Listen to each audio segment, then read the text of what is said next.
अस्सलाम वालेकुम व्यूवर्स, कैसे हैं आप सब। आप देख रहे हैं my YouTube channel maths academy. आज मैं आपको करवाऊंगी एक्सरसाइज 1.2 का क्वेश्चन नंबर 13। क्वेश्चन नंबर 13 में वो कहते हैं कि prove that the sum as well as the product of any two conjugate complex number is a real number.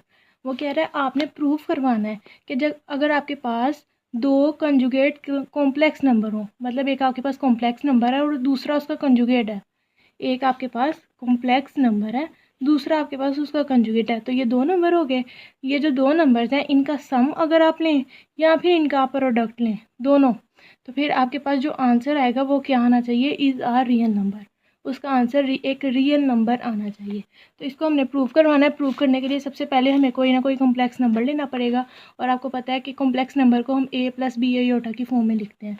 तो यहाँ पे हम एज्यूम कर लेंगे, लेट कर लेंगे कि वो कॉम्प्लेक्स नंबर हमारे पास क्या है, z। Let z is equal to a + b iota. उसको हमने a + b आयोटा की फॉर्म में ले लिया। ये एक हमारे पास कॉम्प्लेक्स नंबर है। अब हम क्या करेंगे, इसका कॉन्जुगेट ले लेंगे। जब भी किसी कॉम्प्लेक्स नंबर का कॉन्जुगेट लेते हैं तो उसके ऊपर बार आ जाती है। ये बार आ गई, तो जब इस बार को ख़त्म करेंगे यहाँ पे आपके पास आयोटा वाली वैल्यू के साथ माइनस साइन आ जाता है। ठीक है, तो साइन माइनस हो तो प्लस हो जाता है, प्लस हो तो माइनस हो जाता है। यहाँ पे हमारे पास प्लस में हमने कॉम्प्लेक्स नंबर लिया था, तो ये आपके पास माइनस हो गया। इसका कंजुगेट लेने के बाद हमने क्या देखना है कि इनका जो सम होगा, कि ये जो हमने एक कॉम्प्लेक्स नंबर लिया और उसका जो कंजुगेट लिया है, इनका जो सम है आपके पास, इसका आंसर आपके पास एक रियल नंबर आता है। तो ये अगर हम इनको सम करें, एक ये हमारे पास कॉम्प्लेक्स नंबर z और दूसरा हमारे पास इसका कंजुगेट z + z बार करें, तो पहले z की वैल्यू लिखेंगे, वो हमारे पास है a + b आयोटा। उसके बाद हम z बार की वैल्यू लिखेंगे, वो हमारे पास है a - b आयोटा। इनको ऐड करेंगे, यहाँ पे देखें +b आयोटा -b आयोटा। जब सेम वैल्यूज़ हों, एक के साथ प्लस साइन हो और एक के साथ माइनस साइन हो, तो वो कैंसिल हो जाता है। यहाँ पे आपके पास 1a और 1a, बीच में प्लस साइन रह गया, तो 1 और 1 आपके पास कितना हो जाएगा, 2a। अब ये जो आपके पास आंसर है, ये आपके पास एक रियल नंबर आंसर है, बिकॉज आपने जो यहाँ पे कॉम्प्लेक्स नंबर लिए थे वो आपके पास a और b क्या थे, a और b जो थे वो बिलोंग कर रहे थे रियल नंबर में से। तो यहाँ पे ये देखें, ये जो आंसर आया ये आयोटा की फॉर्म में नहीं आया, ये आपके पास 2a है। तो अगर एक हमारे पास जो है वो रियल नंबर है, तो उसका मल्टीपल 2 जो होगा वो भी आपके पास रियल नंबर होगा।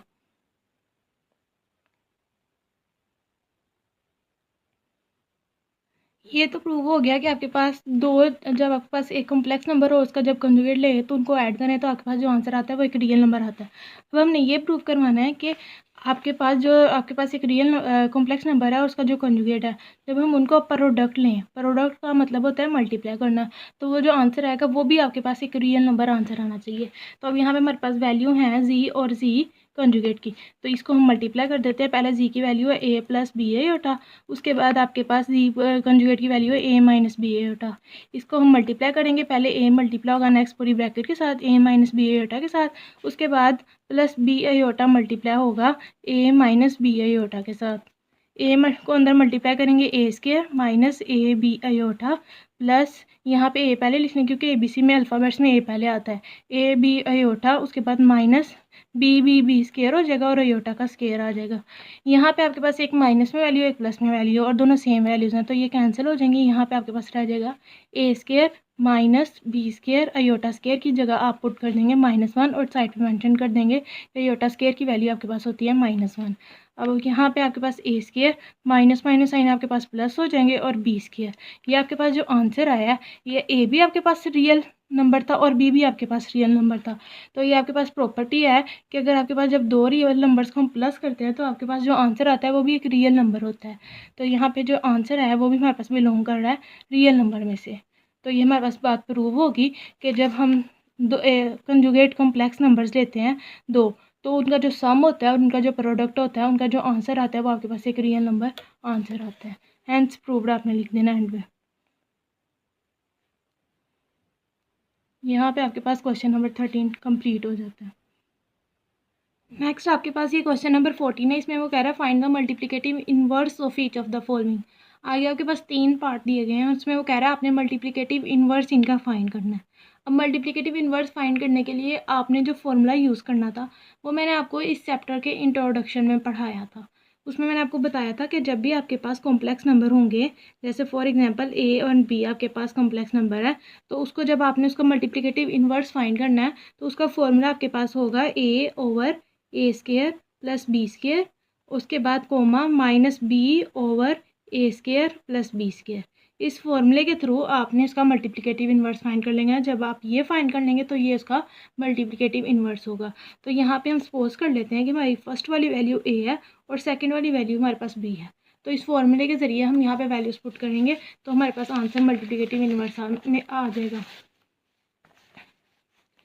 यहाँ पे देखिए हमारे पास क्वेश्चन में क्या थी वैल्यू, -4 7। इसका हम मल्टीप्लिकेटिव इन्वर्स फाइंड करने लगे हैं। पहले हमारे पास ए थी, ऊपर वैल्यू ए हमारे पास है -4, नीचे आपके पास ए का स्केयर मतलब -4 का स्केयर प्लस बी का स्केयर मतलब 7 का स्केयर कोमा, उसके बाद ऊपर है आपके पास -b मतलब बी वैल्यू हमारे पास क्या है 7, ये आ गई। नीचे आपके पास ए का स्केयर, उसके बाद प्लस 7 का स्केयर मतलब बी का स्केयर। अब इसको आप सोल्व कर लेंगे। -4 आपके पास वैसे ही रहेगा, -4 का स्केयर आपके पास पावर इवन हो तो माइनस साइन ख़त्म हो जाता है और 4 का स्केयर आपके पास आ जाएगा 16 प्लस 7 7 से आपके पास 7 का स्केयर 49 होता है, कोमा -7 ओवर 4 का स्केयर आपके पास 16 माइनस साइन ख़त्म, 7 का स्केयर आपके पास होता है 49। अब आपने इनको ऐड कर लेना है। इनको ऐड करने के बाद आपके पास आंसर आता है 16 को जब 49 में ऐड किया तो आपके पास आंसर आता है 65। इसी तरह आपने यहाँ पे भी सेम वैल्यूज़ ऐड किया तो आपके पास आंसर है 65। अब इनकी कोई कटिंग नहीं होती ऊपर नीचे, तो आपके पास ये जो आंसर आ गया है ये आपके पास सिंपलेस्ट फॉर्म में आंसर आ गया। इसको आप ज़्यादा जो है वो सिंप्लीफाई नहीं कर सकते, तो ये आपके पास आंसर आ गया। अब यहाँ पे सेकंड पार्ट लिखा है मैंने √2 माइनस √5। इसको भी हमने सेम वही फॉर्मूले के ज़रिए जो है इसको सोल्व करना है, इसका मल्टीप्लिकेटिव इन्वर्स फाइंड करना है। यहाँ पे हम लिखेंगे √2 माइनस √5। अब यहाँ पे देखें फॉर्मूले में हमारे पास क्या था, यहाँ पे ऊपर था हमारे पास ए हमारे पास है √2, नीचे हमारे पास था ए का स्केयर मतलब √2 का स्केयर प्लस साइन था बीच में और बी का स्केयर -√5 हमारे पास बी वैल्यू है, इसका स्केयर आ जाएगा। फिर आपके पास कोमा था, उसके बाद -b था, बी की वैल्यू आपके पास -√5 है, ये हमने लिख दी।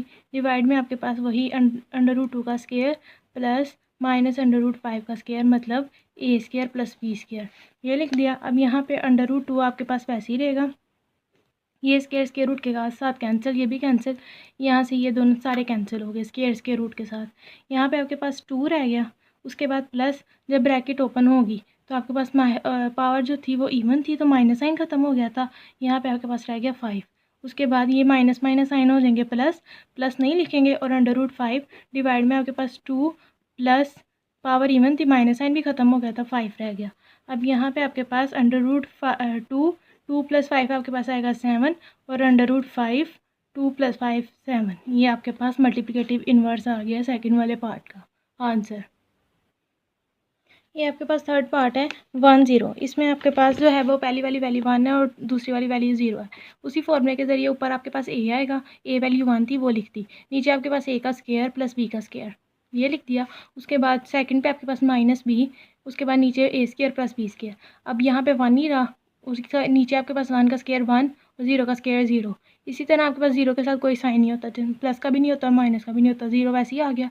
1 का स्केयर 1 और 0 का स्केयर 0। अब यहाँ पे नीचे 1 + 0 1 और 1 + 0 1। अब यहाँ पे 1 को डिनोमिनेटर 1 है, जब डिनोमिनेटर 1 हो तो उसको नहीं लिखते, ऊपर आपके पास वैल्यू 1 है 1 ही लिख दी। 0 को जिसके साथ मर्जी डिवाइड करवाएं आंसर 0 ही आता है, तो यहाँ पे 0 जो है वो आपके पास आंसर आ गया। ये